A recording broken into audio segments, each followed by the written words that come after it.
That's a 2, man. That's a 2. Oh my gosh. I hunt animals in the pursuit of life.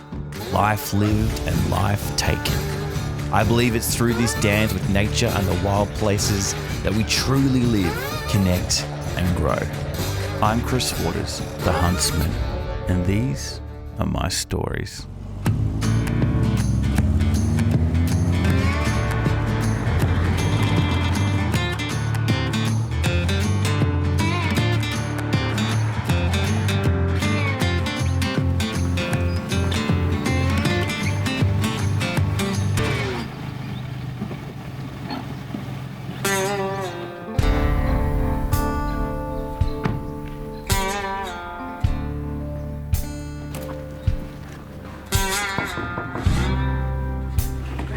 There he is. It's Bill. Yes, mate.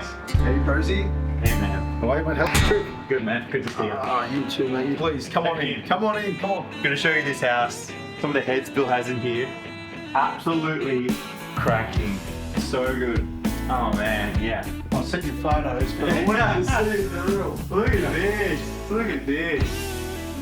My goodness, man. We're in the middle of the rut, I'll tell you. It's so good. We are literally in the middle of the fallow deer rut. The reds are roaring, the bucks are croaking, and this is the place to be in Australia. We're going to do the best to give your viewers in on the action. Let them feel it, feel the vibe, feel the...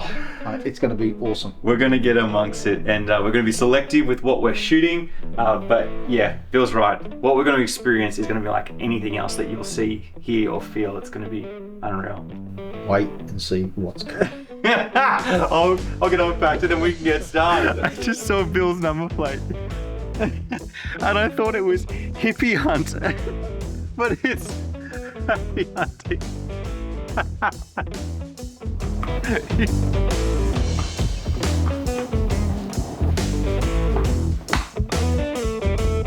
So what's the plan? What are we doing?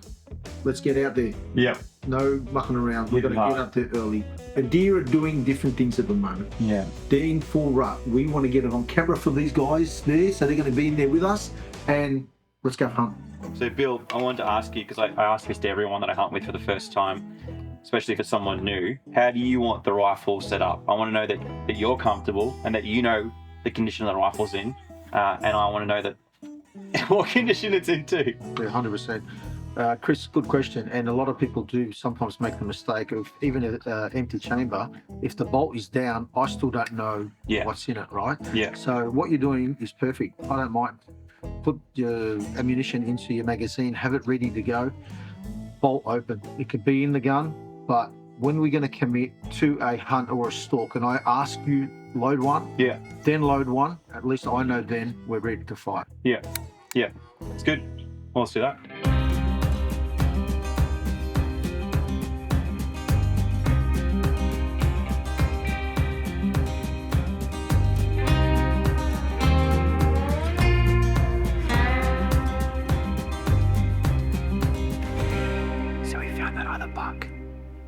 He's just now sitting under the tree, but he's not like anything special. You do like that. I like a pig.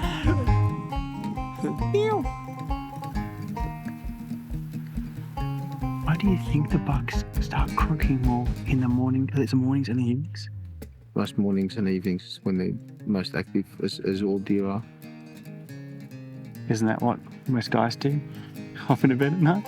Well, it takes me Hey, honey. takes me all day to do what I used to do all night.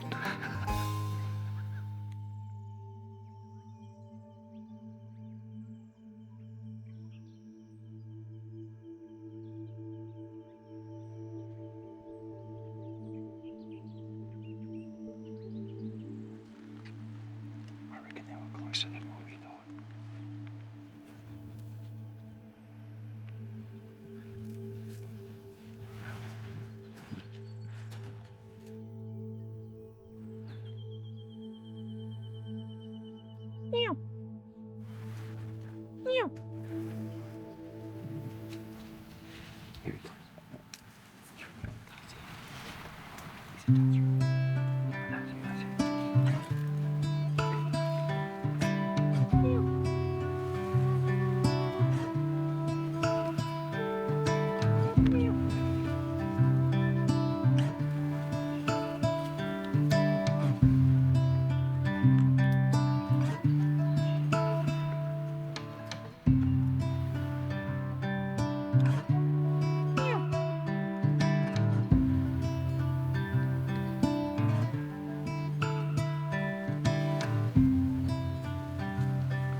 meters from us.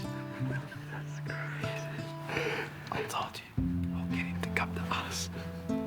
I can't get enough of it. It's so good. It's right there.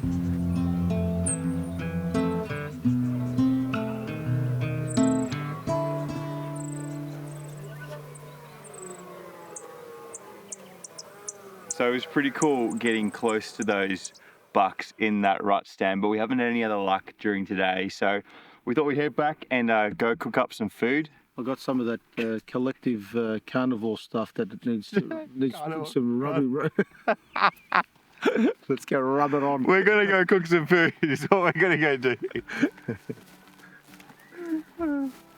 Some carnival, carnival, what is it called? Carnivore collective. Yeah, did I say that? No. What did I say? Collective, carnival, something. So for the last few episodes of the Huntsman, we've been using this carnivore collective rubs on a whole bunch of different game meat. But what's great about it is that you don't actually have to use it on game meat. It can work on any kind of meat. So tonight, after a hard day's hunting, we're going to cook up some chicken ribs. We're going to use this chipotle and lime on that. We're also going to put the garlic butter on some of this corn. So we're going to have corn on the cob. We're going to cook up some rice as well and do some curry rice with some vegetables, and it will come up an absolute treat. Phil's gonna cook. I'm gonna watch. So the first thing we're gonna do is get our rice on the boil. Once that's done, we can then move on to our corn, get our corn in as well, because that's gonna take a little bit of time. Then we can move over to our chicken ribs. We're gonna put a little bit of oil and a little bit of salt, not too much, because most of the flavoring is gonna come from this chipotle and lime seasoning. We're gonna make sure we rub that all the way through the meat so that it's fully infused in there, so that we put it in the oven and cook it. It's gonna taste absolutely beautiful. After that, we're gonna prepare our sides, get them all chopped up, ready to go, and then we're ready to eat. Hard not to love chicken. A little bit chilly in there too, man. Oh yeah. I do like the happy dance when I sing, when I'm like happy when I'm eating. So it's the morning of the second day. If you listen behind me, not that. Cows are going off. You can hear the reds roaring. And the fallow buck croaking too. He's probably like 50 meters away. So what's the plan? What do you want to do this morning? Well, today we've got a big morning. We're going to go and try to get into some really tight rut stands. Some that don't get normally visited by much people at all because they're in deep. We're going to try our best to find that monster. So Yesterday, getting to 5 meters of this buck. It was just hilarious. today's aim's 4. I'm trying to find that needle in the haystack. The way that they're going off now, Yeah, it's the just chances. crazy. Yeah. Let's listen to that.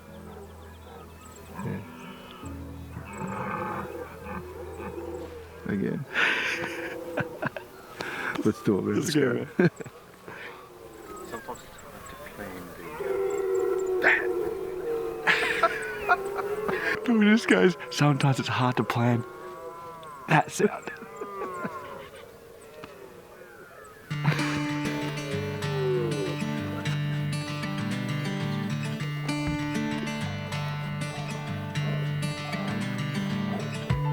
think that's the coolest sound that I've It's music to my ears, my friend. It's music to my ears. Let's go in amongst them. Yeah, that's so cool.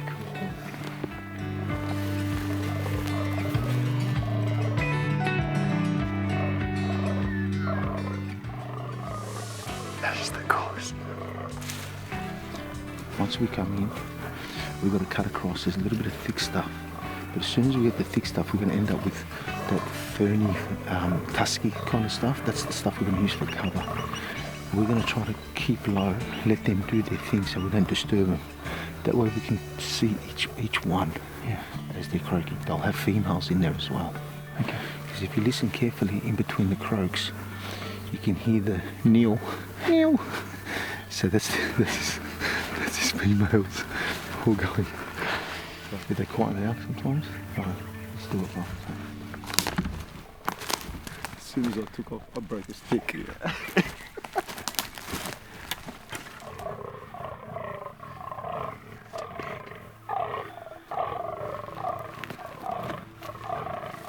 We're at a shooting range at the moment, but we're still not clear on visual to inspect the antlers.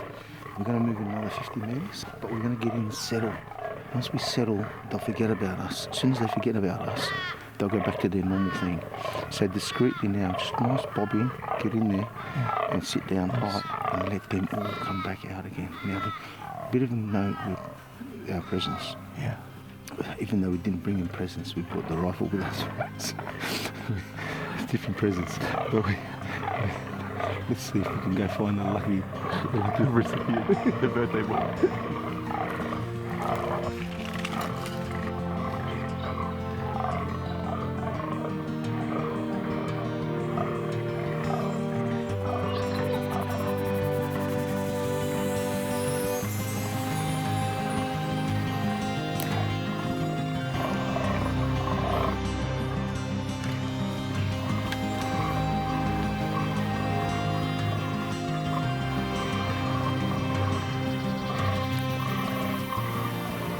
So one of the advantages in stalking in this kind of country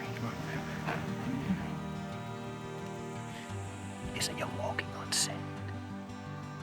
So it's not like the Victorian Alpine where everything's crunchy, really, really crunchy.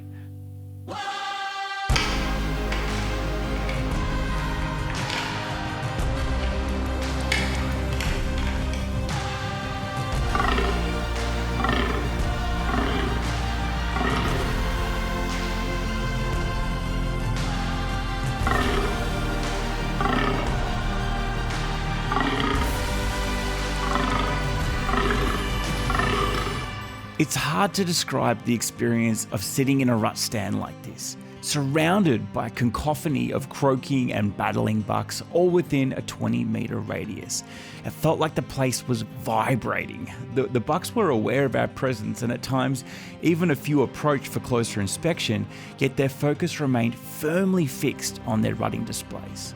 It just goes to show you how powerful the primal urge to procreate during this season is.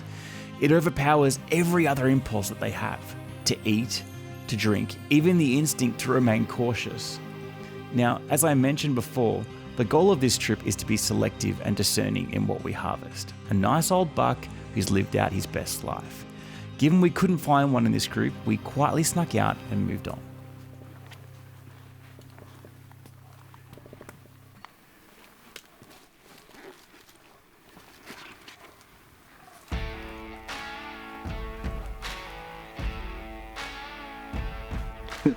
Chris, don't worry about the fallow hunt, bro.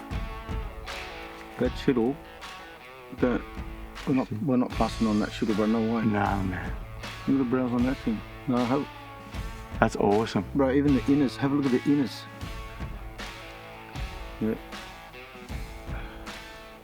We're not passing on that. Bro. No. Let's go. Let's go. I'm gonna shoot. Let's go. Now.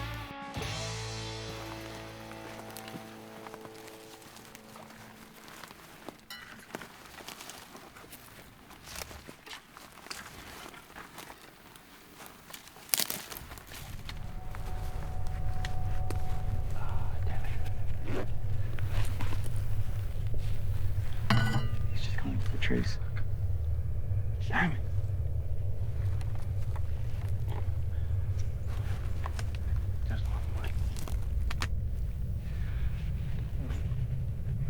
That chital that we saw before, he's just gone into the trees. Still see his legs. I can still see his legs. You know what, man? Bro, he's only just gone in a few meters. I reckon if we see him now, Where do you see him? have a look, see where the white rock is? Yeah. Just above the white rock. Just go above the white rock. He's in that timber. See the doe? There's about 3 does. He's standing still. I can still see his antler there. Yeah. Bro, they're not going in far, yeah? Let's just sit it out.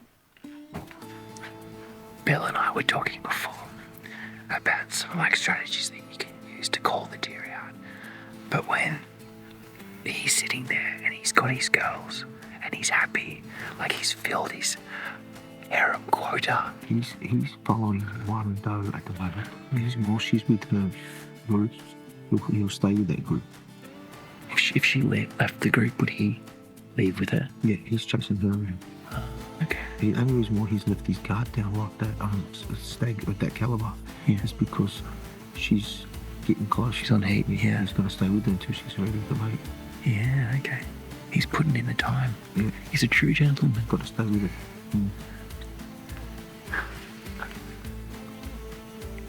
Okay, so I've asked the cameraman to turn on the camera for a second because This is always scary when you ask anyone anything. we've been here for an hour and I'm getting sick of waiting. I'm going to go and try to get another angle. If I can't see him there, I'm just going to walk down. Yeah, just come back. But if he comes running down, just shoot him on the run. I'm going to go. Just this, Bill.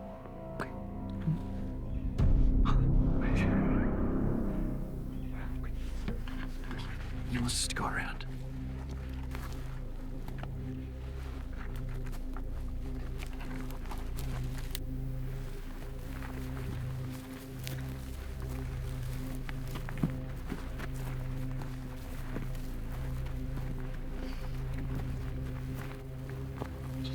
Yeah, but please, being all together, we've got to stay in line with one another. But I found him was about 30 metres away, man. But the does are moving, so we've got to get there. Can you see how much of his chest can you see? No, you can see his body, but there's timber there. He's in a little bit of trees, but we've got to get there and stay in line.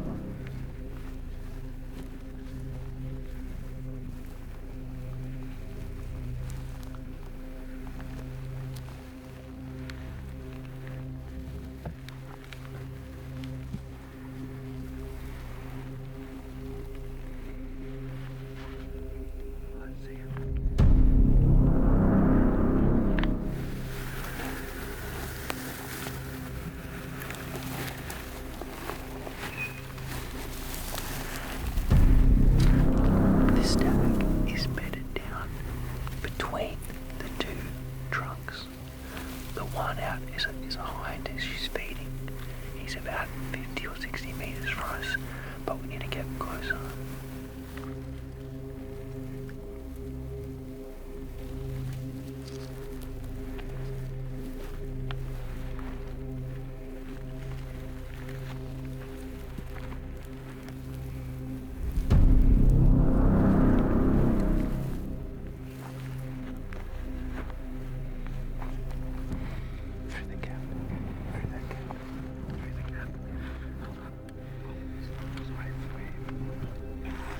Got him.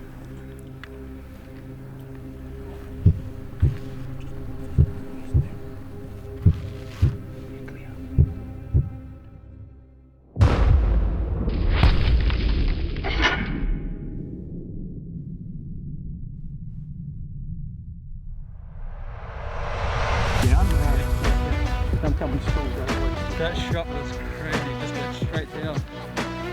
Yeah?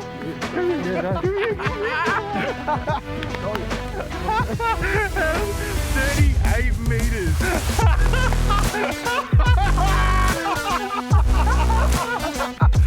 That's a chital, man. That's a chital. Oh. Nice. What is that? What is that?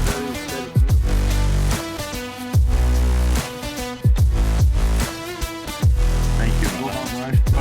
What a cracking stalk. Good stuff. Real good stuff. What an amazing animal. So this deer is really special because it's not just my first chital, it's my first chital stag. It's both. And it's really nice when the animal has no idea that you're there and it's just living its best life. It's not under any stress and you're not under any stress and everything just goes smoothly. And it's a joy to hunt. You play the game, you put the time in, and this can be the result. And it's, yeah, I'm pretty happy, as you can see. It's a beautiful animal, just absolutely gorgeous. And he'll taste great too. And that's a fallow buck croaking. It's pretty special. As Bubba Dione once said, in the end, we will conserve only what we love. We will love only what we understand, and we will understand only what we are taught. This sentiment underscores the essence of hunting. It's not merely about pursuing game, it's about our profound connection to the land and to each other. So let me put the question to you. What do you value? What do you want to conserve? And what do you want to learn? As a proud member of the Australian Hunters Club myself, I know firsthand the value of belonging to a strong hunting community. Whether you're a novice or a seasoned hunter, being part of such a community is essential for sharing experiences, learning, and growing together.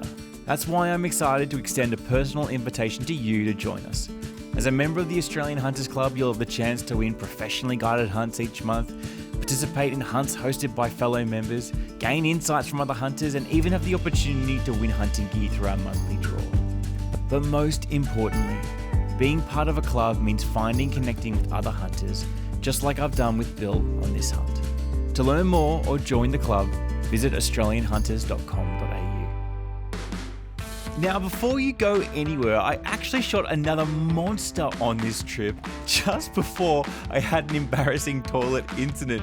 It was all recorded in another cheeky video, which I've linked in the description. You can watch this bonus video over at the Huntsman YouTube channel. Just look for the Season 2 playlist. But for now, I'll leave you with this teaser. When I went and did that poo, I actually did it in a deer's bed. You in someone's bed.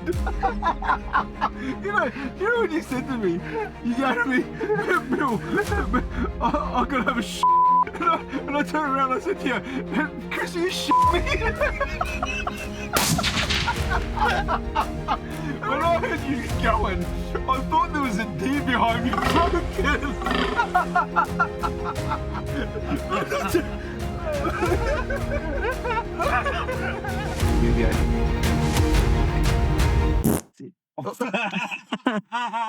Oh, he went! He went!